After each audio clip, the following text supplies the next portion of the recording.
Good morning, all the dear students. Let's start our eighth poem by Andrew Rich, The Tree. First of all, we will discuss about the poetess. Andrew Rich was born in Baltimore, Maryland, USA. Andrew Rich USA के Maryland Baltimore में पैदा हुई. She lives 1929 to 2012. वह 1929 में पैदा होकर 2012 तक जिंदा रही. 2012 में उनकी मृत्यु हो गई. She was a famous poet, essayist and feminist. वह एक प्रसिद्ध कवित्री, निबंधकार और नारीवादी और थी. She has published 19 volume of poetry. उन्होंने कविता के 19 संस्करण प्रकाशित किए. 3 collection of essay and other writing, और उनमें से 3 संग्रह निबंधों के और दूसरे लेखनों के थे. Introduction to the poem, to the lesson.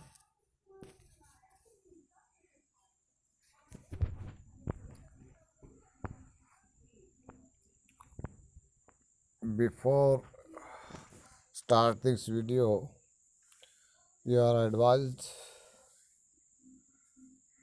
to subscribe this channel, press the bell icon and share it so that in future we can start this lesson online classes.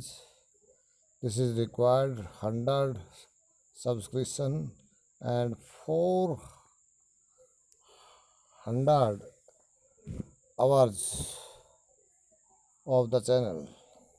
So please, you are requested to subscribe this channel. The poem has a symbolic meaning. The trees are an extended metaphor for women. ये कविता एक प्रतीकात्मक अर्थ है. इस कविता का एक प्रतीकात्मक अर्थ है. The trees are extended metaphor, और पेड़ यहाँ पर एक विस्तृत रूपक अलंकार का प्रयोग है. फॉर वुमेन, औरतों के लिए, यानी यहाँ पर पेड़ औरतों के प्रतीक है. The poet says that the women have rested, कि औरतों ने अपने आप को आराम कर लिया है. वे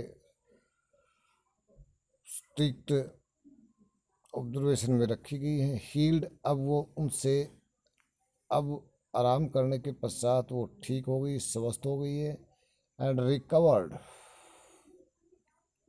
और दोबारा अपनी स्थिति को उन्होंने प्राप्त कर लिया है. And are ready for their primary purpose, और अपने प्राथमिक उद्देश्य के लिए, अपने प्राथमिक कार्य के लिए वो तैयार है. टू रीन्यू, और वो प्राथमिक कार्य क्या है उनके लिए? To renew the empty forest of mankind, मानवता के खाली जंगल को दोबारा फिर हरा भरा कर देना, नया कर देना.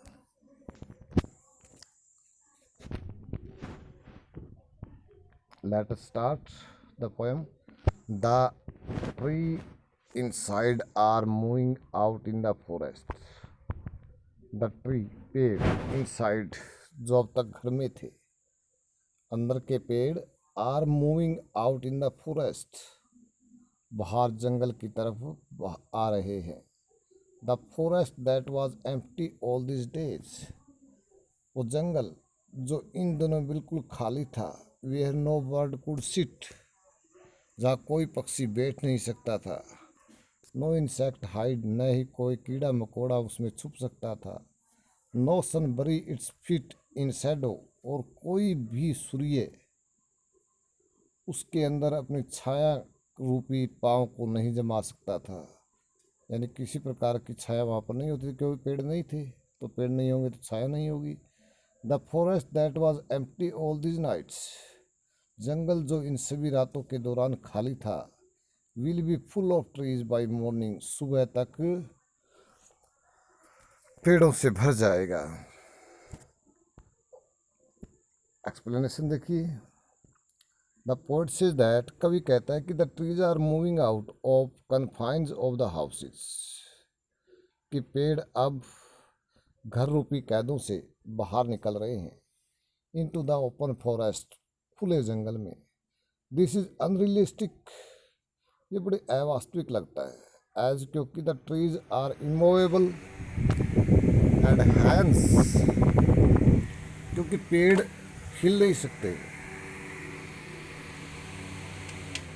एंड हैंस, और यहाँ पर वी रियलाइज, हम ये एहसास करते हैं that the poem has a symbolic meaning, कि कविता का यहाँ पर एक प्रतीकात्मक अर्थ है। प्रतीकात्मक अर्थ का अर्थ होता है कि हम बात किसी और की करते हैं और इशारा किसी और वस्तु की तरफ कर रहे होते हैं।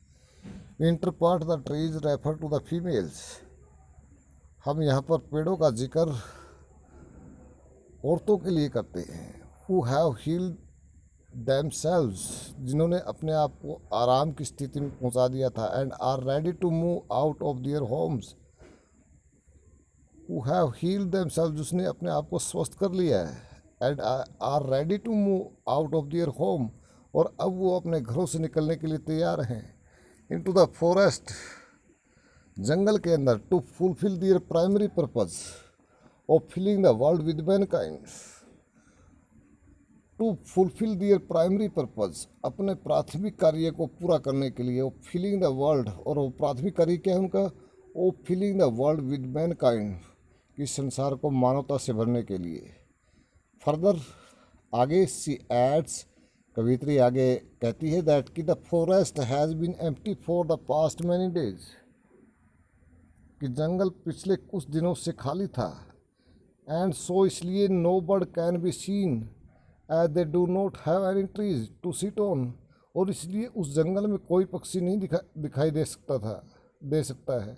क्यों? क्योंकि उस जंगल में बैठने के लिए कोई पेड़ ही नहीं है। No insect can be seen, किसी प्रकार का कोई कीड़ा मकोड़ा वहाँ नहीं देखा जा सकता।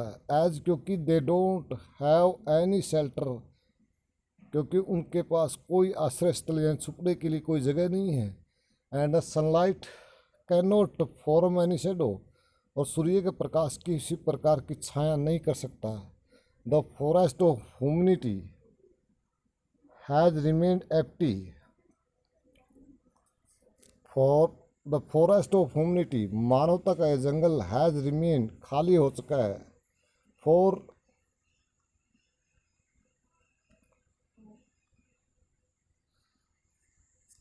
मैनी डेज, कई दिनों से, but will soon be full and bright, परंतु वह जल्दी भर जाएगा और चमकेगा। लिटरेरी डिवाइस देखिए यहाँ पर क्या यूज़ की है पोएटेस ने, द पर्सोनिफिकेशन, मानवीकरण का प्रयोग किया है। सन ब्यूरी इट्स फीट, सूर्य अपने पाँव नहीं गाड़ सकता, यानी सूर्य को एक मानव जैसी मानवीय भावना का आरोप किया गया है। जैसे कोई व्यक्ति अपने पाँव गाड़ना चाहता हो, इसी प्रकार सूर्य एक व्यक्ति के स्थान पर उन्होंने दिखाया है। सन हैज़ बीन पर्सोनिफाइड, सूर्य का यहाँ पर मानवीकरण किया गया है। इंजॉयमेंट होता है continuation of a sentence to the next line, अगली पंक्ति तक एक वाक्य का लगातार बना रहे हैं। जैसे the forest was tree by morning, यहाँ पर जंगल वाज एम्प्टी, जंगल जो अभी तक खाली था, but it will be full of trees by morning, परंतु सुबह तक ये भर जाएगा। यहाँ पर कंटिन्यूएशन, निरंतरता दिखाई गई है। Anaphora, two line begin with no, anaphora जिसको हम अदो पुनरुक्ति कहते हैं, यहाँ पर दो लाइनों के आगे नो दो बार रिपीट किया गया, इसलिए यहाँ एनाफोरा अधोरुक्ति का प्रयोग किया। इमेजरी, यहाँ पर कल्पना का प्रयोग किया। Trees inside are moving out, अंदर के पेड़ जो बाहर आ रहे हैं, क्योंकि पेड़ इमूवेबल होता है, वो हिल नहीं सकता। यहाँ पर कल्पना ऐसी की गई जैसे मानो पेड़ चलकर बाहर आ रहे हों। शोज काइनेस्टिक इमेजरी, ये इस प्रकार की एक रचनात्मक कल्पना को दिखाती है। All night the roots work, सारी रात जड़ें काम करती हैं। to disengage themselves from the cracks in the veranda floor. बरामदे के फर्श की दरारों से अपने आप को मुक्त करने के लिए, डिस्नेज होता है टू मेक हिमसेल्फ फ्री, आज़ाद करना, मुक्त करना. The leave strain toward the glass.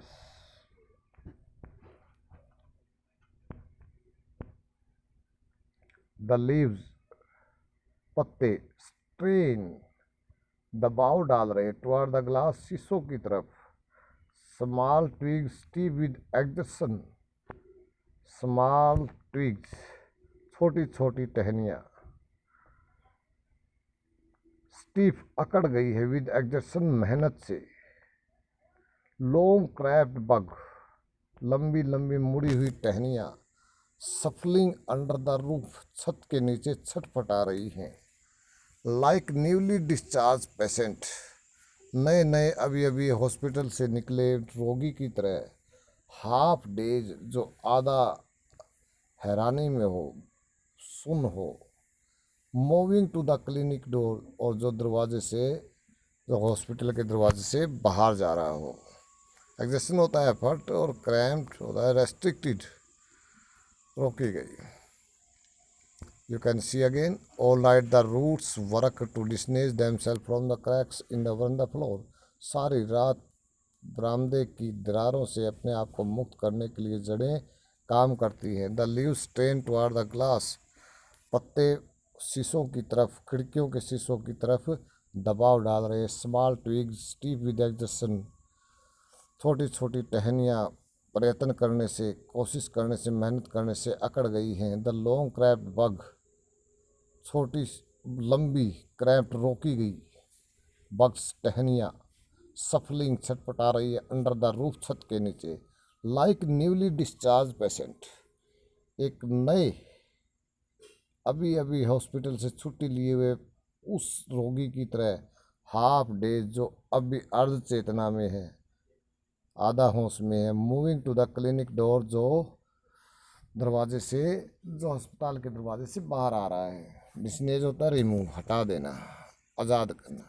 Strain होता है प्रेशर, दबाव डालना. ट्विंग स्मॉल स्टेम छोटे छोटे तने. एक्जर्शन होता है एफर्ट, प्रयत्न. और cramped restricted. The poet explain that the struggle done by the plant to reach the forest. द कवि व्याख्या करता है कि पौधों द्वारा किया गया संघर्ष टू रीच द फॉरेस्ट जंगल तक पहुंच जाता है. शी सेज वह कहती है दैट कि the roots worked for the whole night to separate themself from the worn the floor. कि जड़ों ने सारी रात कार्य किया था. टू सेपरेट अपने आप को अलग करने के लिए. फ्रॉम द वर्न फ्लोर बरामदे के फर्श से. The leaves tried hard to reach the window of glass. पत्तों ने खिड़कियों के शीशों तक पहुंचने के लिए कठोर मेहनत की, कठोर प्रयास किए. सो दैट ताकि दे कुड गो आउटसाइड, ताकि वो बाहर की तरफ जा सके. Even the small stem of the trees यद्यपि पेड़ों के छोटे छोटे तने भी. Put much of their effort in order to set themselves free. अब छोटे छोटे तनों ने भी अपने आप को मुक्त करने के लिए, अपने आप को आज़ाद करने के लिए अत्यधिक प्रयास किए. The big branches were also trying. बड़ी बड़ी टहनियाँ भी प्रयत्न कर रही थी. ए लॉट अत्यधिक. टू गो आउट बाहर जाने के लिए. From the roof of the room कमरे की छत से. We can see that the women are desperate for a change and their effort is compared to the made by the patient who has been released from the hospital and he tries to move out in hurry. Although he is, we can say that हम कह सकते हैं कि the women are desperate for a change. औरतें एक परिवर्तन के लिए प्रयास कर रही हैं. एंड देयर एफर्ट और उनका प्रयत्न इज कंपेयर्ड, उनके प्रयत्न की तुलना की गई है. To made by a patient एक रोगी से. Who has been released from the hospital जो अभी अभी हॉस्पिटल से निकला है. And he tries to move out in a hurry, और जो जल्दी से उस हॉस्पिटल से बाहर निकलने का प्रयत्न करता है। although he is conscious and are under the influence of some medication, they are unsteady but in a hurry to leave the clinic. But although he unconscious, यद्यपि वह अचेतना में are under the influence of some medication, और उसके ऊपर कुछ दवाइयों का असर है। दे आर अनस्टेडी, वे अस्थिर है। But in a hurry to leave the clinic, परंतु फिर भी वो क्लिनिक छोड़ने की जल्दबाजी में है।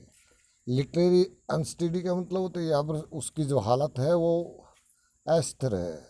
लिटरेरी डिवाइस यहाँ पर इंजेमेंट का प्रयोग दोबारा फिर किया गया है। Continuation of sentence to the next line, अंतिम पंक्ति तक लगातार वाक्य निरंतर रहता है।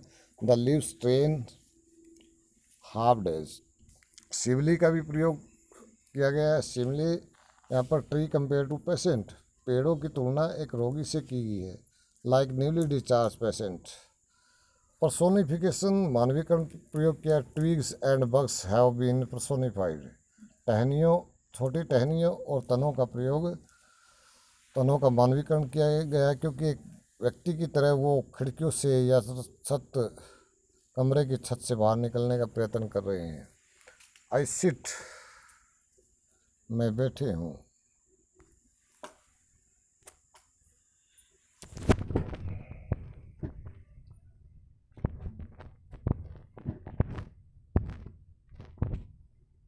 आई सिट इनसाइड डोर्स, मैं कमरे के अंदर बैठी हूँ। Open to the veranda, I sit inside, में अंदर बैठी हूँ। Doors open to the veranda, और दरवाजे बरामदे की तरफ खुले हुए हैं। राइटिंग लॉन्ग लेटर, लंबे लंबे पत्र लिख रही हूँ। इन विच, जिसमें I scarcely mentioned the departure of the forest from the house, जिनमें मैंने मुश्किल से ही कभी मेंशन जिक्र किया है। द डिपार्चर, अलग होने का, ऑफ द फॉरेस्ट, जंगल का, फ्रॉम द हाउस, घर से, जिनके अंदर मैंने कभी बड़ी मुश्किल से या कभी कभार ही घर का जंगल से अलग होने का जिक्र किया है। द नाइट इज़ फ्रेश, रात तरोताज़ा है। द होल मून शाइन, पूर्ण चंद्रमा चमकता है।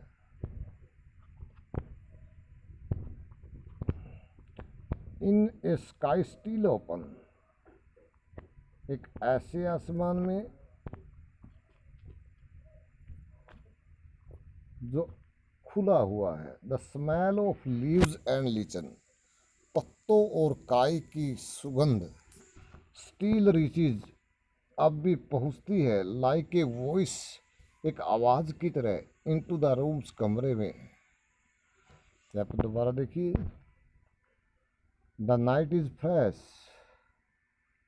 रात तरोताज़ा है। द होल मून शाइन, और पूरा चंद्रमा चमकता है।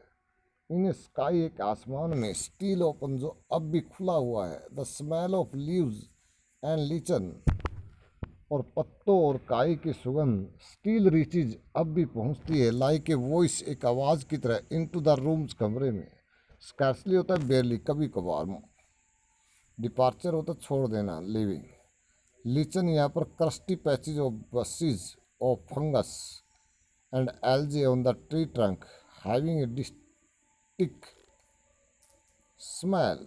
यहाँ पर लीचन काई का अर्थ है क्रस्टी पैचेज, धब्बे, ऑफ द बसीज, झाड़ियों के, ओ फंगस, फंगस के, एंड एल्जे, और शैवालों के, नील हरित शैवालों के। ऑन द ट्री ट्रंक्स, पेड़ के तनों पर। हैविंग ए डिस्टिंक्ट स्मेल, जिसकी एक विशेष सुगंध है।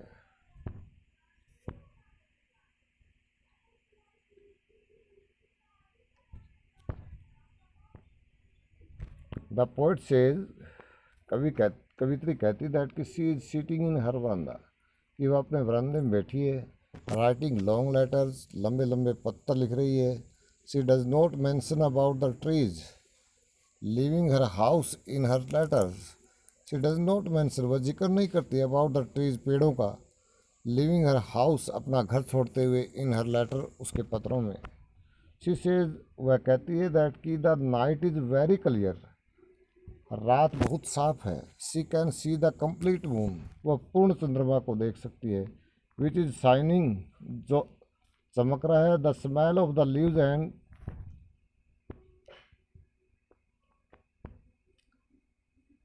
The smell of the leaves and lichen is like a voice,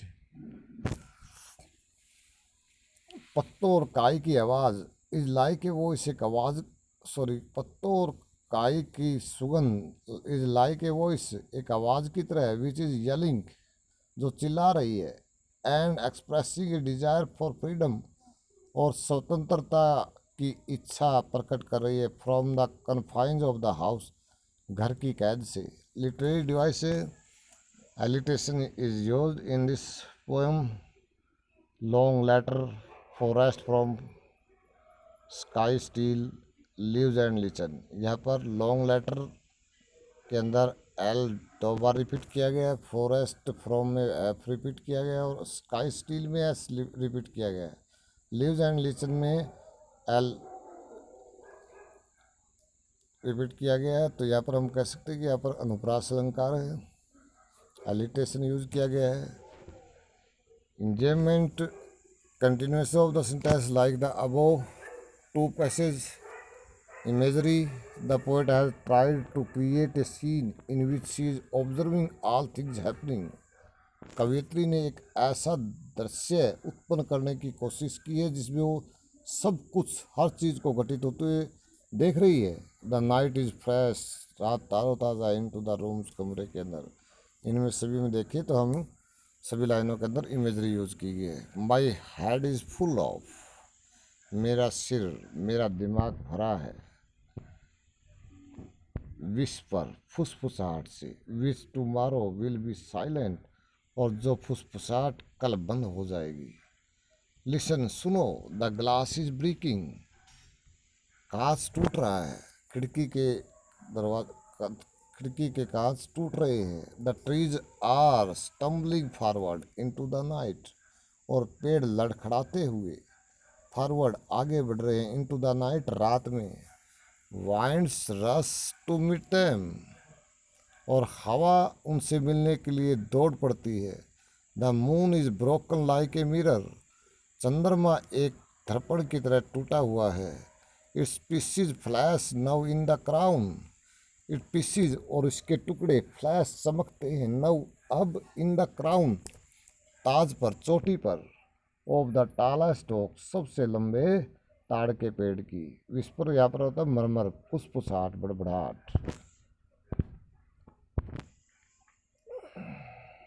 और ओक ट्री होता है एक tall tree which has been cut for making furniture.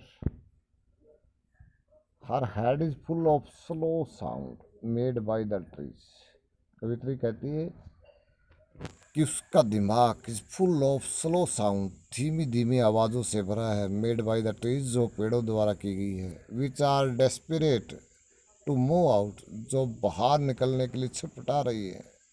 This sound will not be heard the next day, ये आवाज़ें, ये बातें कल नहीं सुनी जाएगी। The poet ask the reader to listen carefully as a change is about to take place, कवि पाठकों से कहता है, यानी हमें, जो हम इस कविता को पढ़ रहे हैं, उनसे कवित्री कहती है कि ध्यान से सुनिए। एज, क्योंकि a change is about to take place, कि एक परिवर्तन होने वाला है। सी हियर, वह सुनती है, द ग्लास विंडो ब्रेकिंग, खिड़की के कांचों को टूटने की आवाज़ को। And the tree stumble out into the night, और पेड़ लड़खड़ाते हुए बाहर रात में जा रहे हैं। The wind is blowing outside, बाहर हवा चल रही है। इट मीट्स द ट्रीज, और ये पेड़ों से मिलती है। The moon is like a mirror, और चंद्रमा एक दर्पण की तरह है। And it appears to have been broken into pieces, और ये ऐसा लगता है कि मानो इसको तोड़कर टुकड़ों में कर दिया गया है। As the shadow of the oak trees divides the moon into many fragment, क्योंकि ताड़ के पेड़ की छाया चंद्रमा को भिन्न भिन्न आकृतियों में तोड़ देती है, बांट देती है। लिटरेरी डिवाइस सिमिली यूज की है। Moon is compare to a mirror. चंद्रमा की तुलना एक दर्पण के साथ की गई है।